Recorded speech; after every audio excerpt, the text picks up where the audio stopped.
안녕하세요. 삼성서울병원 유튜브 구독자 여러분들의 건강 MC 김호수입니다. 반갑습니다. 자, 여러분들 주변에 허리부터 다리까지 찌릿찌릿한 통증으로 좀 고생하시는 분들 보신 적 있으실 텐데요. 비교적 젊은 나이임에도 불구하고 허리와 다리 부위에 통증을 호소하는 분들이 많다고 합니다. 하지만 또 곧 나아지겠지 하고 방치하면 안 된다고 하는데요. 그래서 오늘은 허리와 다리 통증 치료에 대해서 자세하게 알아보기 위해서 마취통증의학과 교수님을 모셔서 이야기를 나눠보도록 하겠습니다. 교수님 안녕하세요. 반갑습니다. 네, 안녕하세요. 반갑습니다. 삼성서울병원 마취통증학과 심우석이라고 합니다. 반갑습니다. 네, 반갑습니다. 네. 자, 교수님, 저는 이번에 요하지통이라는 단어를 처음 들어봤어요, 사실. 그래서 좀 낯설게 생각하시는 분들 계실 것 같아서 요하지통은 어떤 질병인지 설명 좀 부탁드릴게요. 네, 요하지통이란 말 그대로 허리 통증과 허리의 문제로 발생한 다리 통증을 합쳐서 말하는 것으로 통증이 둘 다 있는 경우도 있고 허리나 다리 한 군데만 나타나는 경우도 있습니다. 우리나라 국민의 80% 이상이 한 번 이상으로 요하지통으로 고통받을 정도로 감기 다음으로 흔한 증상으로 이제 알고 있지만 무엇보다도 이로 인한 고통이나 경제적 손실은 더 심하다고 알려져 있습니다. 사실 요하지통은 정확한 질환명이 아닙니다. 증상이고요. 네. 대개 일반인들은 원인이 되는 인체 구조물로 디스크만을 생각하기 쉬우나 그 외 뼈, 관절, 근육, 신경 등 다양합니다. 대표적인 질환이 디스크 탈출과 척추관 협착증 그리고 척추관절염입니다. 이러한 질환이 생기는 원인은 거의 대부분 조직의 퇴행성 변화 때문이고 네. 이 퇴행성 변화의 원인 중 가장 중요한 것은 나이인데요. 일반적으로 나이에 따라 퇴행성 변화가 증가된다고 알려져 있습니다. 하지만 비교적 젊은 나이임에도 퇴행성 변화가 빨리 진행되는 경우도 있고 고령임에도 아주 건강한 척추를 가지고 있는 경우도 있기 때문에 네. 이러한 것은 유전이나 외부 환경, 예를 들어 평소에 허리가 무리가 가는 좋지 않은 자세를 유지하는 직업이나 활동을 하는 경우에는 빨리 나빠질 수 있습니다. 이 요하지통이 질병이 아니라 증상이라는 점 저도 처음 알게 됐고 또 퇴행성 변화가 주 원인이라는 점도 자세하게 좀 설명을 해주셨습니다. 자, 그렇다면 이 요하지통은 치료를 어떻게 해야 됩니까? 네, 외상이나 감염 등으로 이제 급성 요하지통이 될 수 있는데요. 네네. 이런 경우는 수술 등 근본적 치료를 신속하게 해야 되는 경우도 있지만 만성 퇴행성 요하지통의 치료는 그 심한 정도에 따라 단계적으로 하게 됩니다. 네. 증상이 심하지 않은 초기 단계는 진통제를 포함한 약물 치료, 물리 치료, 운동 등 재활 치료를 하게 되고 그 다음 단계는 주사나 시술 등의 보존적 치료를 고려합니다. 보존적인 치료에 반응이 없으면서 통증이 심하거나 또 마비 등으로 일상생활이 어려운 경우는 네네. 근본 치료인 수술을 권하고 있습니다. 그렇군요. 자, 교수님께서 말씀해 주신 것처럼 증상의 정도에 따라서 이 요하지통 치료의 이 방법이 달라진다라고 해주셨는데 그럼 처음에 주사와 시술 요걸 설명해 주셨는데 이거의 차이점은 뭘까요? 예, 넓은 의미에서 주사와 치료는 크게 이제 봐서는 시술의 종류에 포함됩니다. 요하지통의 주사 치료 방법은 근육을 치료하는 통증 유발점 주사, 또 인대 등을 강화하는 흔히 프롤로 주사라고 알려져 있는 증식 치료, 네네. 그리고 관절을 치료하는 척추 관절 주사, 그리고 신경을 치료하는 신경 주사가 신경 차단, 신경 블록 등과 같은 용어로서 흔히 사용되고 있습니다. 이 중에서 대표적인 신경 주사법인 경막의 스테로이드 주사는 돌출된 디스크 등으로 발생한 신경 주위의 염증을 약물을 주입하여 치료하는 것입니다. 반면 이제 좁은 의미에서 시술은 주사보다는 좀 더 근본적인 치료를 말하는 것으로 좀 더 이제 광범위하고 시간도 오래 소요되고 비용도 비싼 편입니다. 최근 여러 가지 방법이 개발되어 효과가 좋은 시술로서 소개되고 있는데 시술법의 종류로는 신경성형술, 고주파 치료술, 디스크 성형술 등이 있습니다. 신경 주사에 대해서는 나중에 좀 더 자세히 말씀드리겠습니다. 알겠습니다. 자, 그러면 우선 또 통증 유발점 주사와 증식 치료 주사도 한번 차이를 좀 알아볼까요? 네, 우선 가장 기본적인 치료인 근육 주사 또는 통증 유발점 주사. 그것들은 요하지통의 주사 치료 중에서 가장 흔히 시행하는 주사 중에 하나입니다. 특히 이제 하지통보다는 허리 통증에 흔히 시행하는 주사로서 환자들은 대개 진통제 주사로 알고 있지만 진통제 성분은 거의 없고 근육 뭉친 곳에 주사하는 것이며 정확한 명칭은 근근막 통증에 대한 통증 유발점 주사로서 근육을 풀어주는 주사라고 생각하시면 됩니다. 네. 이 근근막 통증이란 다치거나 무리한 활동, 나쁜 자세, 스트레스, 그리고 퇴행성 등의 원인으로 근육이 뭉쳐서 통증이 발생하는 질환인데요. 네. 실제로 요하지통의 여러 질환 중에서 근근막 통증을 동반하는 경우가 많고 증상은 몸이 유연하지 못하고 허리와 엉덩이, 심하면 허벅지까지 통증이 발생하고 그 뭉친 곳을 누르면 통증이 심해집니다. 이러한 통증 유발점 주사는 보통 1, 2주 간격으로 시행하며 물리치료와 같이 하면 더 효과가 좋습니다. 그림에서 보시면 허리와 엉덩이에 해당 근육 뭉친 곳을 찾아서 주사하여 주로 엉치 통증을 치료합니다. 네. 증식 치료란 말 그대로 자라게 한다는 것인데 포도당 등의 물질을 주사하여 인대 등을 강화하는 것을 말합니다. 노화로 느슨해지거나 손상을 입은 인대를 강화하는 목적으로 개발되어 허리, 무릎 등의 안정성을 유지하고 통증을 치료하는 자생치유법입니다. 네. 흔히 프롤로 주사라고 하는데 약물에 따라 자기 혈액에서 성장인자를 농축하는 것과 줄기세포 또 DNA 주사 그런 것들이 개발되어 유행하고 있습니다. 소위 뼈 주사의 성분인 스테로이드를 사용하는 주사에 비해서 안전하고 또 효과도 탁월하다는 주장도 많지만 아직은 효과 입증이 조금 부족한 면이 있습니다. 그렇군요. 저는 이 근육 주사가 진통제를 넣는 건 줄 알았는데 근육을 풀어주는 주사였다라는 거 이거 새롭게 알았습니다.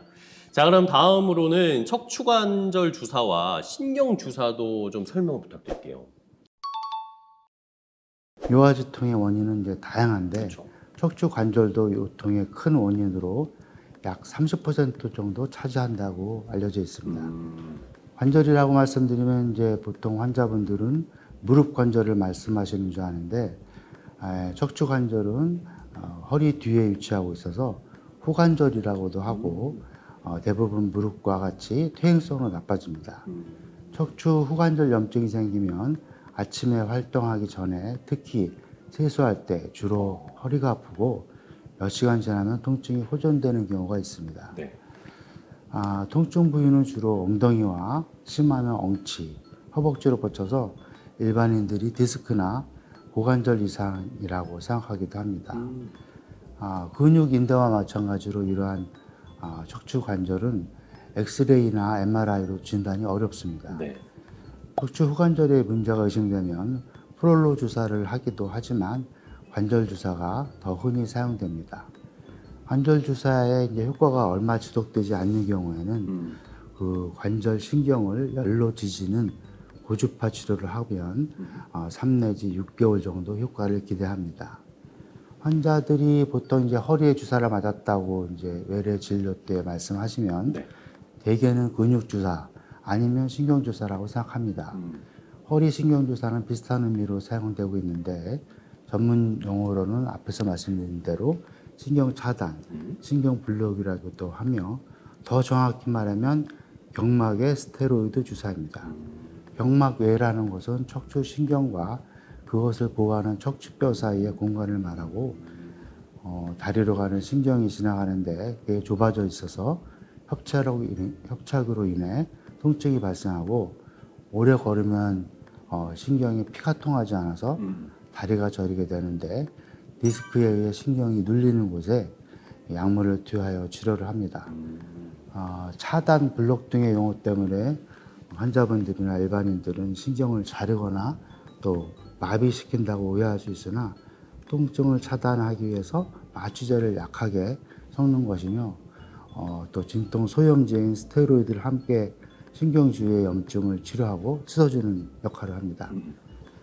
증상에 따라서 이제 허리 가운데나 옆구리, 꼬리뼈 등을 통해 주사하는데 요하지통 중에서 엉치나 다리로 뻗치는 증상이 심한 디스크나 협착증 등의 효과가 좋습니다. 또 한편 최근 유행하는 신경 성형술, 네. 또 풍선 확장술 등의 경막의 신경 성형술은 외국에서 이미 약 20년 전서부터 개발된 치료법입니다. 디스크나 협착증이 오래되거나 척추 수술 후에 후유증으로 척추 구조에 염증이 생기면 신경과 신경 주위가 붓고 충혈됩니다.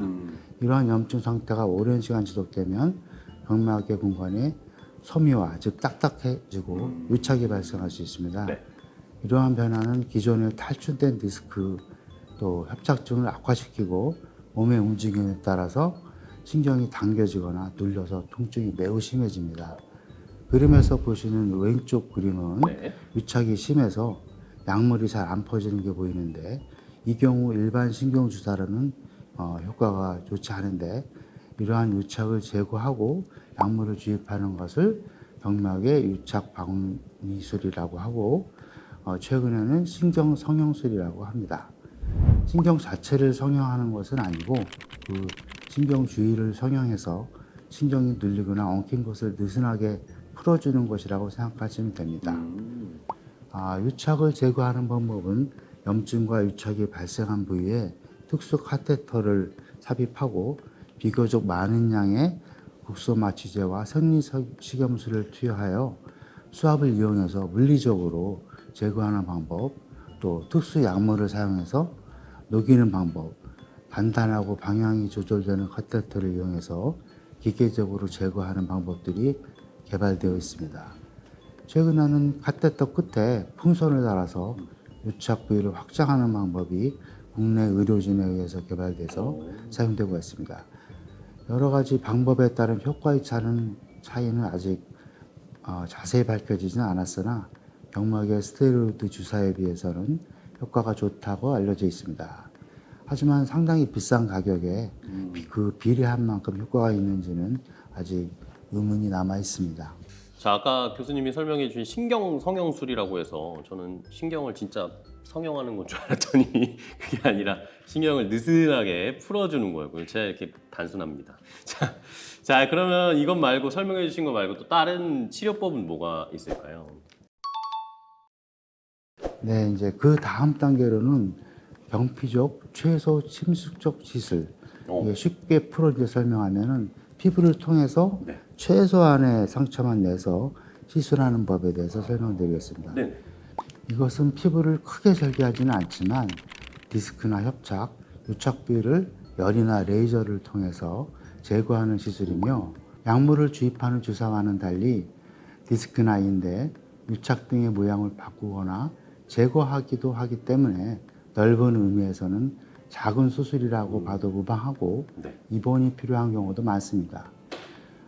이러한 최소 침수적 시술의 종류는 디스크 성형술, 척추뼈 성형술, 경막의 내시경술, 척수 자극기, 척수 약물 펌프술, 삽입술 등 다양합니다.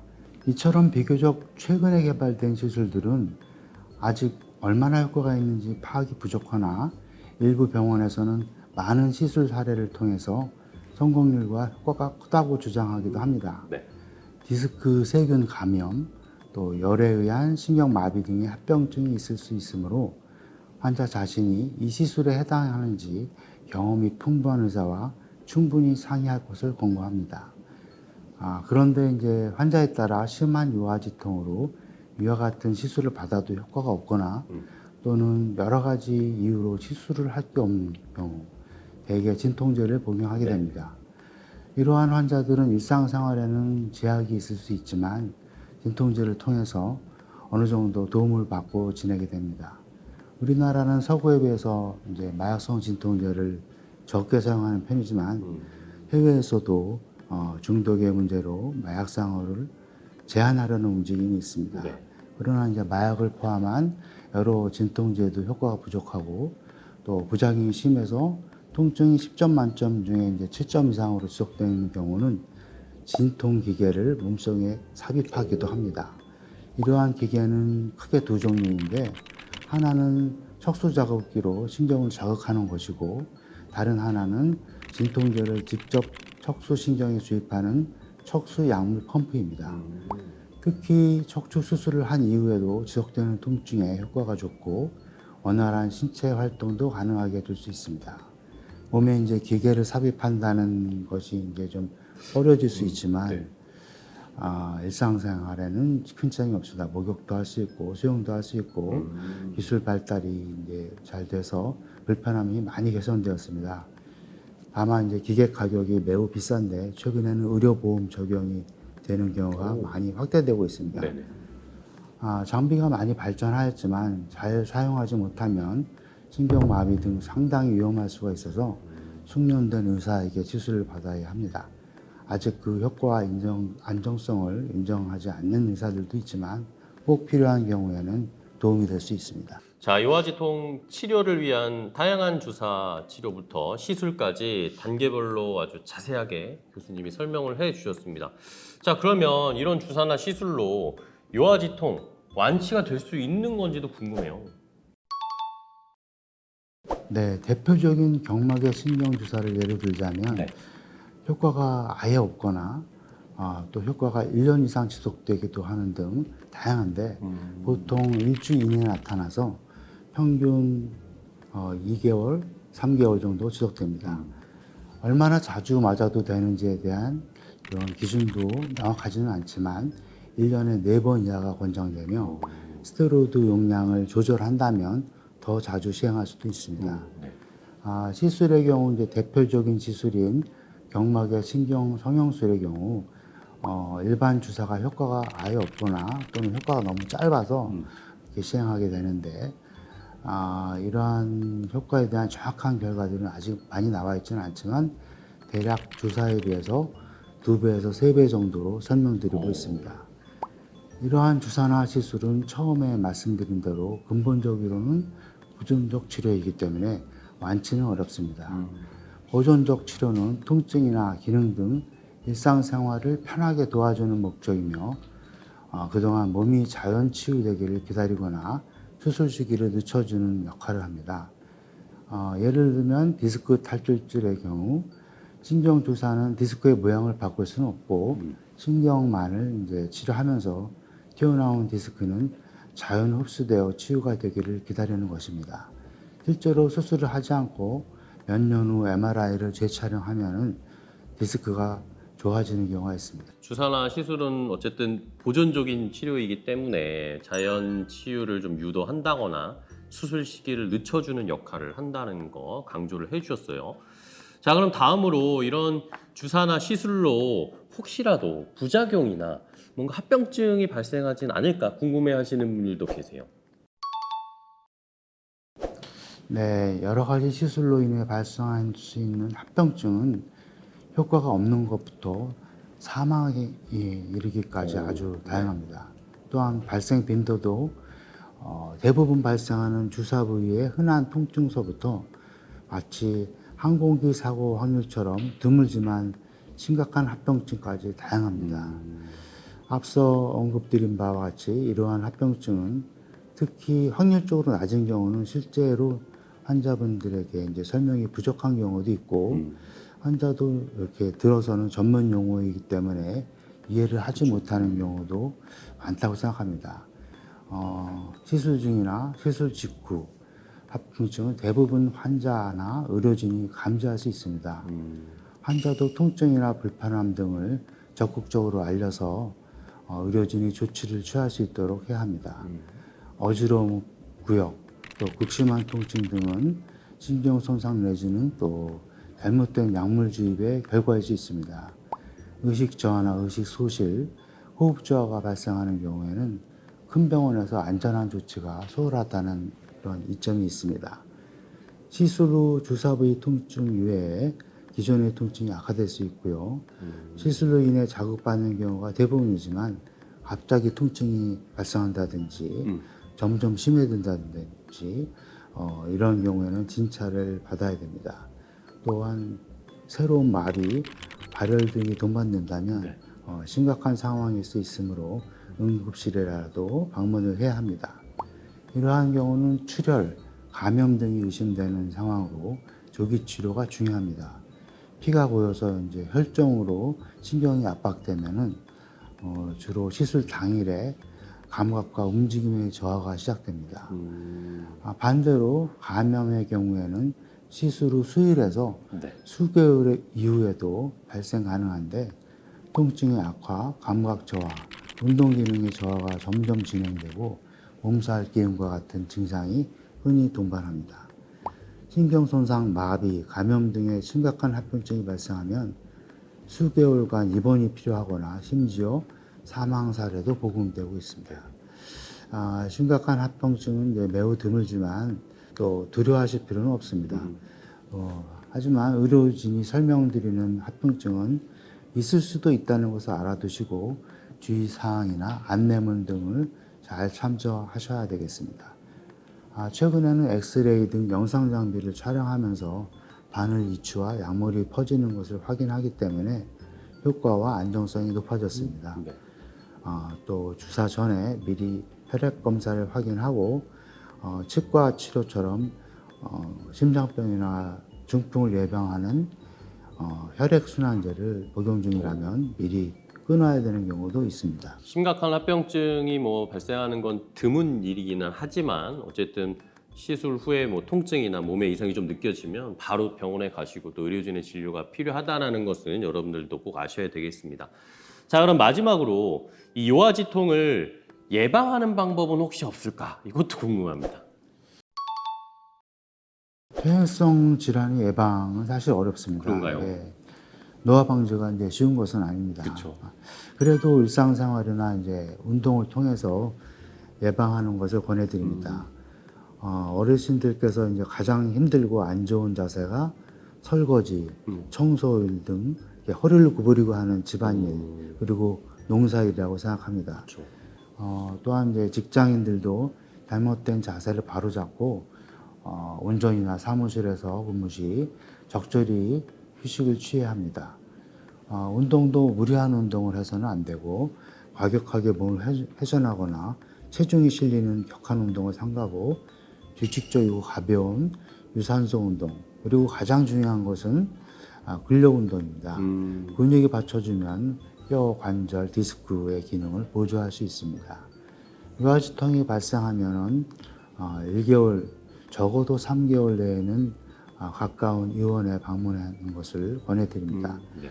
자, 이렇게 퇴행성 질환인 요아지통 뭐 예방을 완벽하게 하는 것은 좀 어려울 수 있겠지만 우리가 운동을 통해서 또 건강 관리를 잘 해야 된다는 것까지 알려주셨습니다. 자, 오늘은 이렇게 요아지통으로 고생하시는 분들에게 일상생활에 무리가 없도록 도와줄 수 있는 주사 치료와 시술에 대해서 교수님과 함께 이야기를 자세하게 나눠봤는데요. 여러분들 혹시라도 더 궁금한 점이 있으시다 하시면은 이 밑에 댓글을 남겨주셔도 좋을 것 같습니다. 하지만 무엇보다 중요한 건 허리나 다리에 통증이 생기면 방치하지 마시고요. 빨리 가까운 의원이나 병원에 가셔가지고 진료를 보는 게 가장 중요하다라는 말씀 드리면서 오늘 여기서 마치도록 하겠습니다. 자, 그럼 삼성서울병원 유튜브 구독자 여러분들이 모두 건강해지는 그날까지 건강 인사이드!